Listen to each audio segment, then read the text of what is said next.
Hello, everybody. Welcome to a special live stream of the TF Labs podcast. We're going to be talking about the SEC update that happened yesterday, where Reg A plus just got a boost. You can actually have 75 million on your Reg A plus, and your Reg CF got a boost to 5 million.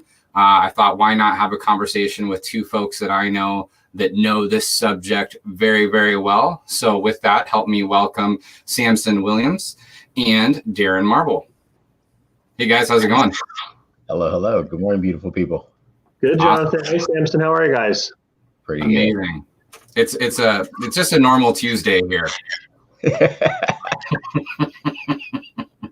don't you guys introduce yourselves real quick? I'll let Darren go first because I'm his fanboy. Hey guys, Darren Marble. I'm a co-founder and co-CEO of Crush Capital. We're the creators of the Going Public series, which will stream on entrepreneur.com in mid-2021. I'm also the co-founder and CEO of Issuance, which is a Regulation A+ technology and marketing services firm. Awesome. Because you're the only person left. Yeah. Hey, beautiful people. My name is Samson Williams. I got a bunch of hats, but today I'm wearing the Crowdfunding Professional Association's hat. You can visit us at CFPA, where we promote crowdfunding to the general industry. I'm also a big Darren Marble / Going Public fanboy, because the future of capital markets is content driven, as Darren says. And now that the limits have gone from 1 million to 5 million for Reg CF, and from 50 million to 75 million for Reg A plus, it's a great time to be in the content-driven world to create for the future of capital markets. So very excited to share some information with you, and of course, hear Darren's perspectives. Excellent. And I'm chopped liver, but hey, that works. So hey, who wants to fill us in on what happened? So what happened yesterday? So we know that it went up. Why is that a big deal? Well, I'll jump in first with a disclaimer. If I say something brilliant, I stole it from Jenny Kassan, Sarah Hanks, or Maureen Morat. They're on the CFPA members. And the CFPA has been lobbying for some of these changes. And so the big three of them are, one, we went from 1 million for Reg CF deals, so the cap can be 5 million. And the Reg CF and the Reg A plus world, it went from 50 million to 75 million. And there's some nuances to this that I'll let Darren clarify for you all. But more importantly, accredited investors can now invest. They have an unlimited investment amount in Reg CF deals, which is super important. They sort of stiffed the retail investors by only allowing them up to about $5,500 worth of investment in annually, but that is twice as much as the old limits were.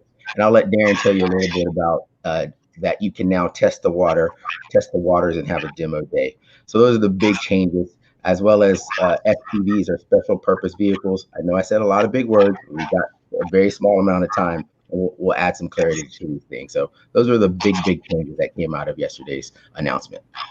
Yeah, I think Samson, you hit it, and really what the net impact is, it's going to drive more companies into this industry. And it's incredible because the industry is already white hot.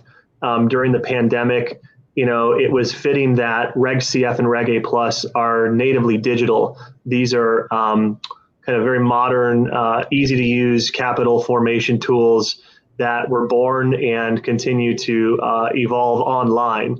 And so with people not on planes or traveling less, it's just kind of skyrocketed. I think there's been about $3 billion in capital raised under Reg CF and Reg A plus over the past 5 years. 2020 certainly will be the largest year on record in terms of deal volume and dollars funded.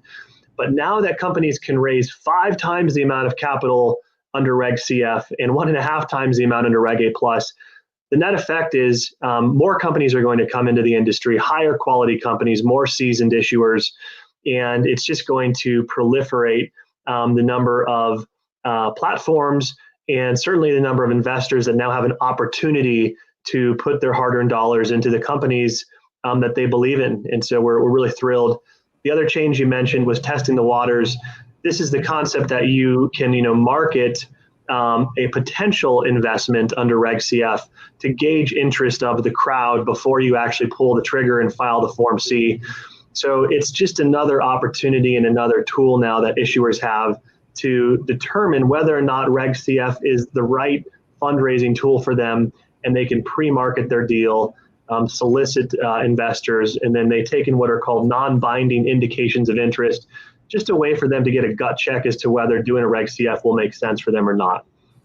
I just want to back up a little bit, because when we talk about capital formation or accessing capital, we sometimes forget, like, how do businesses and small businesses and startups specifically access capital? You go to a bank, and they're probably going to deny you because you're a startup, you don't have any previous history. And if you have a couple $1 million, they will lend you your own money at a higher percentage rate. That's banking. If you have a rich uncle or auntie, they might want to bankroll you, but we don't all have rich uncles or aunties. The next step is to go find a angel investor, VC. They might not actually want to invest in your business only because they don't invest in that industry. It's not because you're not a good business, they're just not familiar with it. There's lots of reasons they may not invest in your business. So what Reg CF does, it enables your customers, and your customers have more money than investors, to invest in your business. Norwood Reese came up with this term that I'm about to steal called investomers. And investomers are when you take a customer and investor and you merge them together.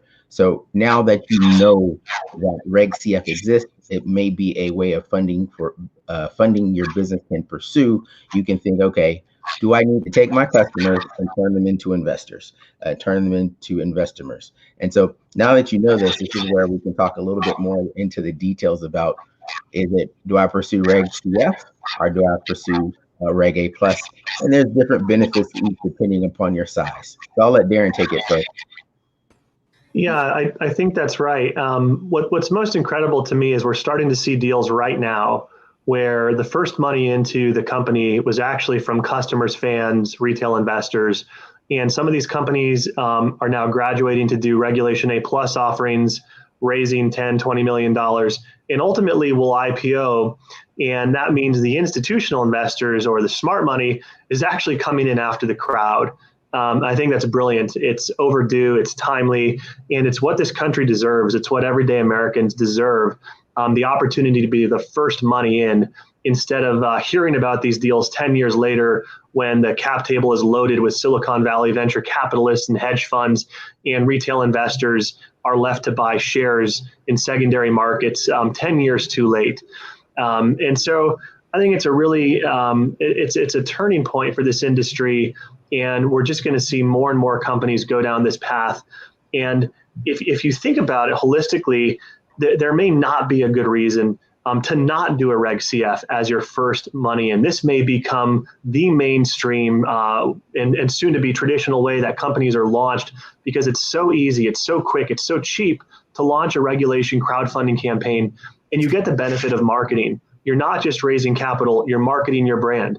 You're acquiring new customers at the same time. That's part of the beauty here of these Jobs Act exemptions in Reg CF, Reg A plus in particular, is that the capital raise is actually a side effect of the marketing campaign. So why not acquire customers? Why not build your revenues at the same time you're raising capital? You can't do that in a traditional S1 IPO. You really can't do that in a traditional private placement.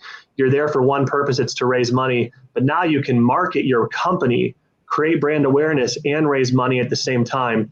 The benefits are just tremendous. You'd really have to think of, I'm hard pressed to think of a reason why companies won't choose this pathway to start versus the alternatives. Well, it just really seems like there's goals, right? In this sense that there's a total alignment in the goals here, right? If you are focusing on your customer and making sure that your customer has the best experience, and then you're offering that same customer the ability to invest. I think I was probably talking with one of you about this kind of examples. Like if you go to or I think when you share this, if you go to a coffee shop or you're invested in a coffee shop through a Reg CF, you're not going to Starbucks anymore, right? And so same thing. So if you, having that ability to have your biggest raving fans be, mutually vested in your success, it's the same reason why a company offers equity to its employees, right? You offer equity to your employees so that they feel a vested interest. And then, if you allow your customers to feel vested in the company, same thing. Real quick, before we keep going, I want to thank everybody who's listening and watching right now. This is live, so please make sure to ask questions, and we will do our best to answer them throughout. I'll pay attention to the questions coming in. But just real quick, so we can get a feel of everybody that's watching, just do us a favor and give us like a thumbs up or a hand clap on wherever you're listening to, as well as let us know where you're listening from. I'd love to see what cities are represented in this stream right now. So with Samson, you look like you got something you want to say. Oh, no, I love it how you're building community. Oh, thanks, man. Live stream, because part of it is you've never had a way to peg a value to your community. And Right. So what Reg CF does, it's like, hey, community members, you have the opportunity to invest in building this business, having a little skin in the game. And so we call it the triangle financing method, where you have sales, branding, and then investment crowdfunding here at the bottom. And so sales is, to Darren's point, you have some marketing budget, but now instead of just marketing your good product or service, you can actually market, test the waters, have a demo day of, hey, would you be interested in investing in this business? And so this is where brand comes in, because your customers, after all, they help improve your brand, they help improve your market size. So you got these two parts of the triangle. You're spending money on sales, you're spending money on branding. This bottom part of that triangle financing is investment crowdfunding, because this is where you bring your customers, your brand, and your your customer investors together to reinforce your business model. Because at the end of the day, I don't care about Uber, I don't care about Starbucks, but the moment, like, I bought some dope coffee, real dope coffee, right? They raised $107,000 during their Reg CF raise. They're going to raise future funds. And so now that I have real dope coffee, I'm never drinking Starbucks. And this is where triangle financing, your customers, they're now loyal.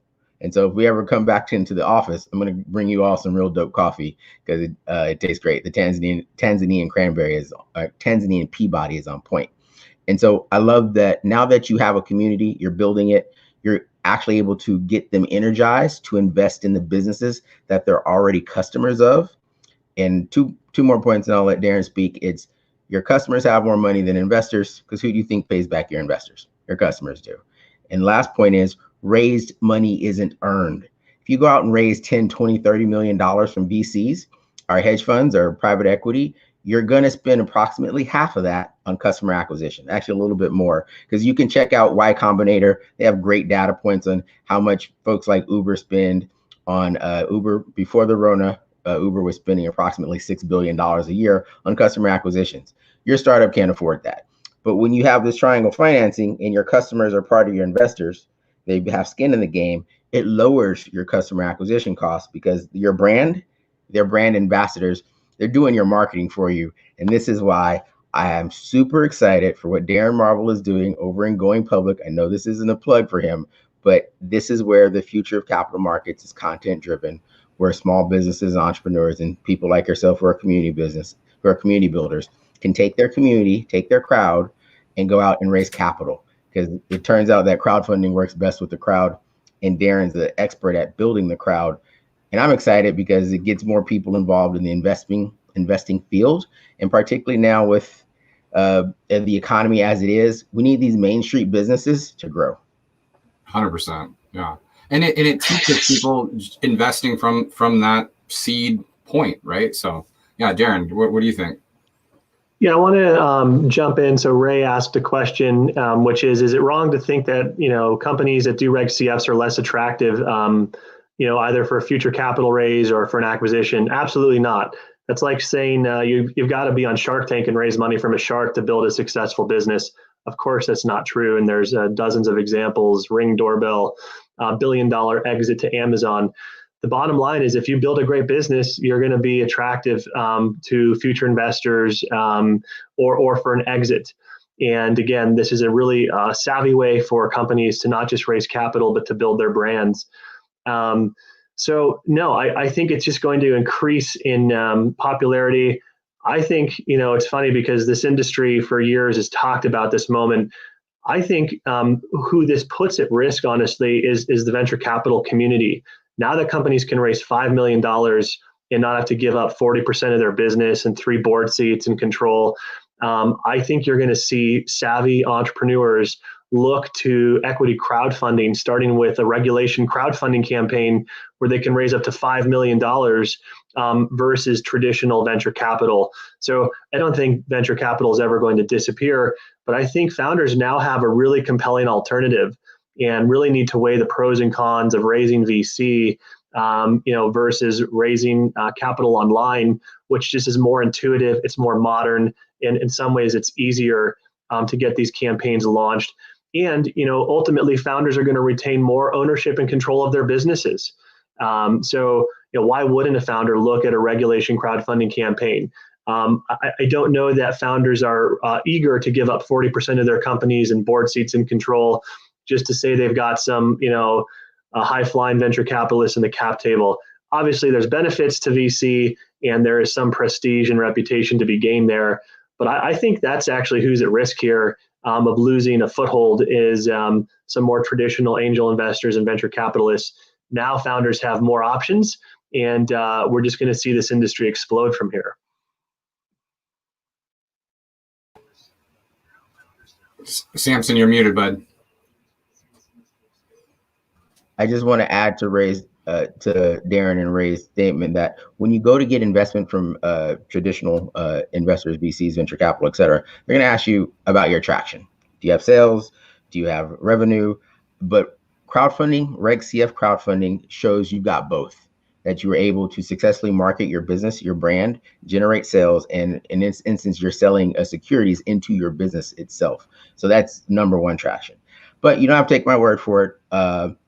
Dawn Dixon from Popcom, P-O-P-Com, she did the first Reg CF raise with the token in 2018. She raised $1,070,000. She went back in 2019, raised another $1,070,000. This is all on Start Engine. And then now she's in her Reg A plus mode, where I think they're looking for $5 million on this Reg A plus. But I think the future is you crawl before you walk, before you run. Reg CF is, hey, your baby company, you're getting your traction. The crawling is, hey, you're moving up to the Reg A plus world where you can raise up to 75 million. And then that final point of where you're running, that may be Reg D, that may be a IPO of some sorts, but the investors are just going to say, hey, have you done a Reg CF yet? Because that's part of that due diligence to making sure they're following the smart money. Yeah. Real quick, another interjection here. If you are listening, again, keep asking questions. We got a couple that have come through and we're starting to answer them. Also, I have an favor. If you're watching this right now, just do us a favor and just like retweet it or reshare it or on whatever medium you're looking for. Do a favor and send that out to your network, please.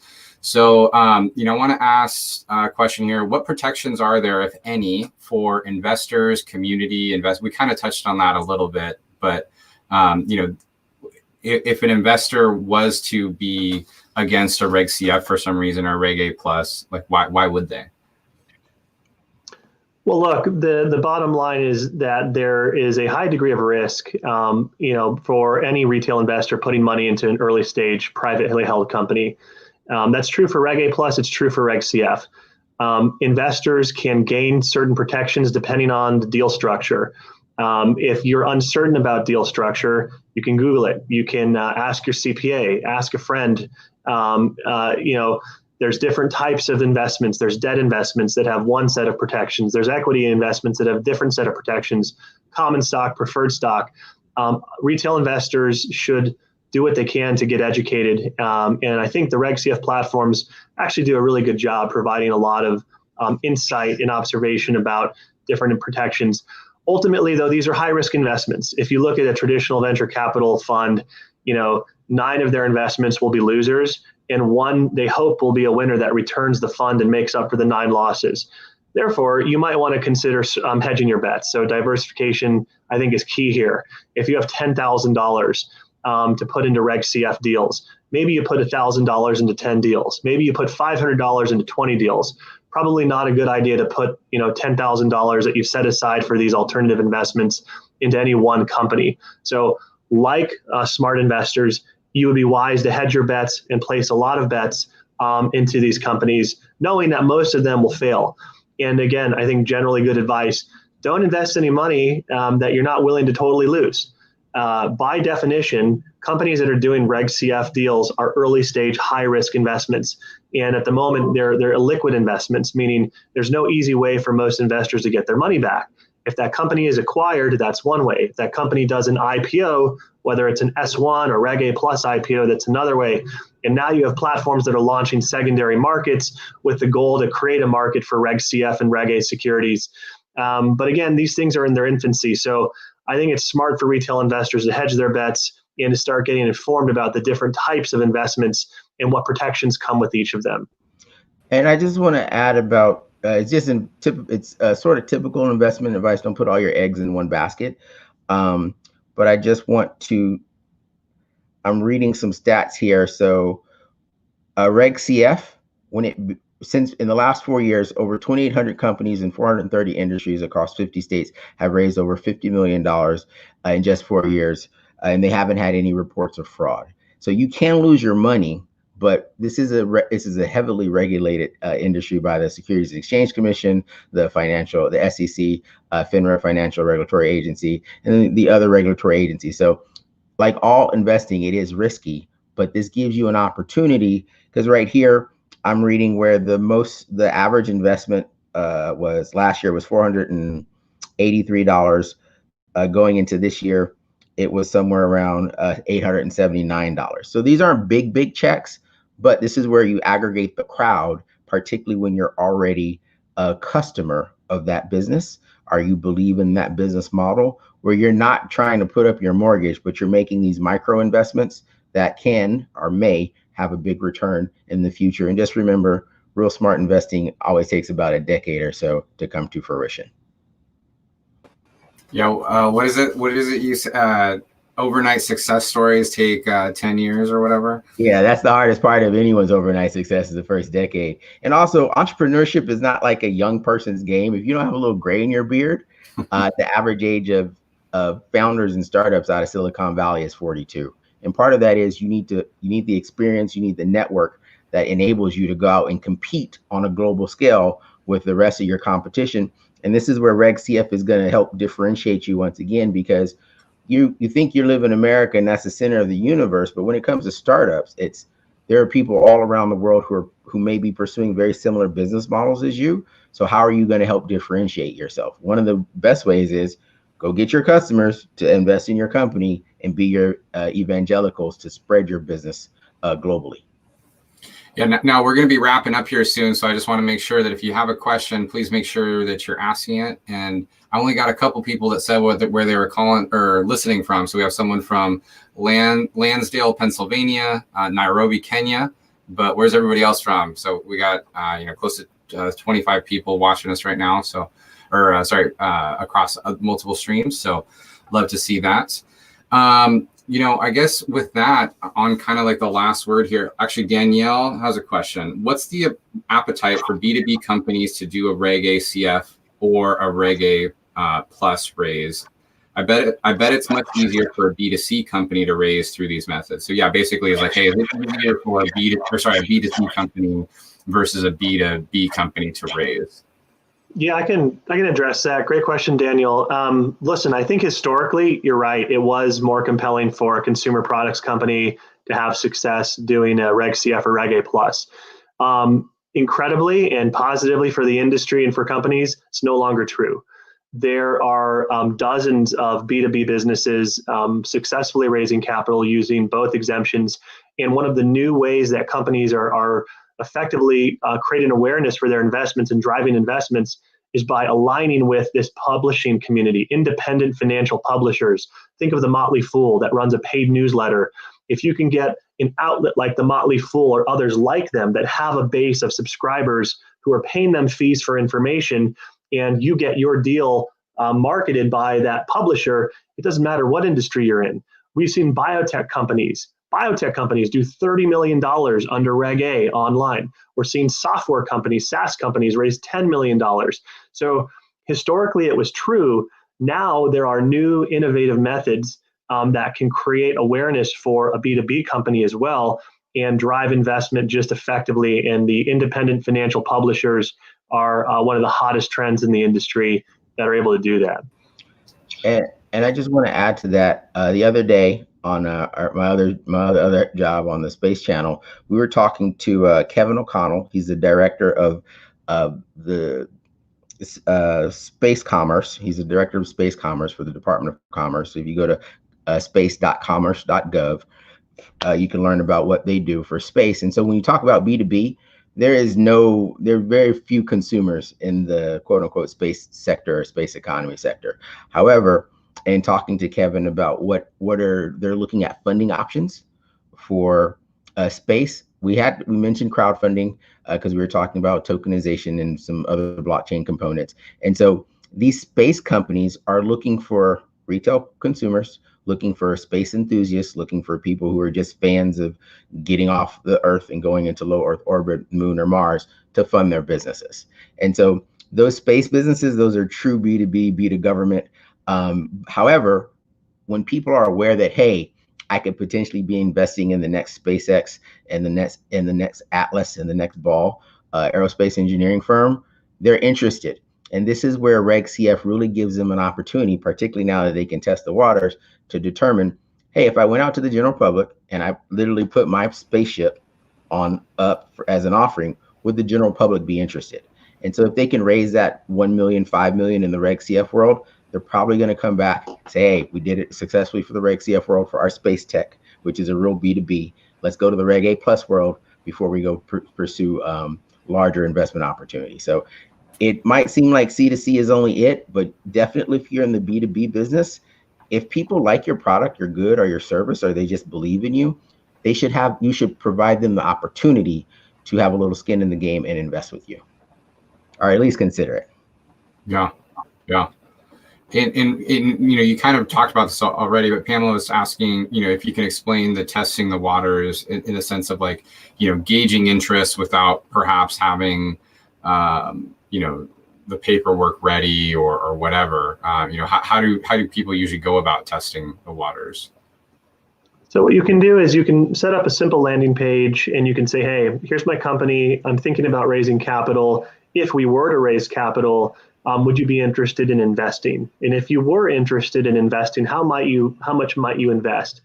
This is a way for companies to gauge the market, get a gut check as to whether there's enough interest to justify the cost of engaging a lawyer, an audit partner, which are required elements for a Reg CF or also a Reg A plus campaign. They're a little tricky. I mean, if you make it super easy, you could get 10,000 people say they'd invest, and you probably got to divide that number by 2 at least. But at a minimum, it's another tool that companies have to assess this pathway of capital raising before they commit to putting time, effort, and dollars into a Reg CF or Reg A plus. And I just want to add to that. I don't know if it was Jenny Kassan or Sarah Hanks, but at the CFPA, we were talking about making it easier for issuers, founders or issuers for the issuing shares, to talk about the fact that they're either looking to raise money or are currently raising money. And so one of the modifications of the rules, particularly with testing the water, makes it a little easier for issuers, founders, startups to actually say, hey, I'm looking to raise money. I have a deal. You do still have to avoid the puffery of making outlandish claims, et cetera. But that was one of the little regulatory changes that will actually have a big impact, because we talk digitally over Twitter, over Instagram, et cetera. So that was actually a benefit of the recent policy changes. Well, guys, we're pretty much out of time. So with that, I want to give you each, a couple minutes to just plug yourselves, or what are some ways that people can get in touch with you or find out what you're up to. Samson, why don't you go first? Oh, okay. If you can visit www.cfpa.org. That's the Crowdfunding Professional Association. We're a nonprofit organization who supports the industry. I'm going to personally give Jenny Kassan, Sarah Hanks, and Maureen Morat credit for these recent changes. I don't know if they actually did it, but we've been talking about it, writing about it, sending letters to the SEC and Congress, advocating for these changes to make investment crowdfunding easier, not only for startups, but also for investors who want a little exposure. So visit us at cfpa.org. Check out our crowdfunding ecosystem, where there's tons of free resources to further help educate you about crowdfunding and its possibilities. Nice. And thanks, Jonathan. We're actively casting for season 1 of Going Public.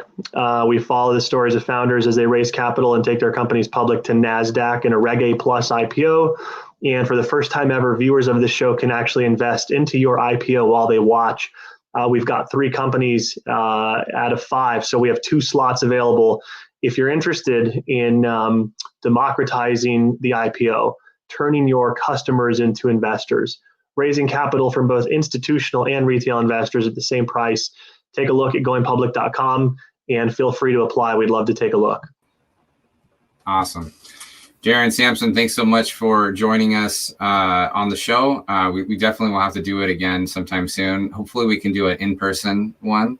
And I'm excited, same as Samson said about you, Darren, I'm fanboying, excited for going public. Samson, I'm excited for all the things that you're doing, especially with the nonprofit. I think there's a lot of great things to come.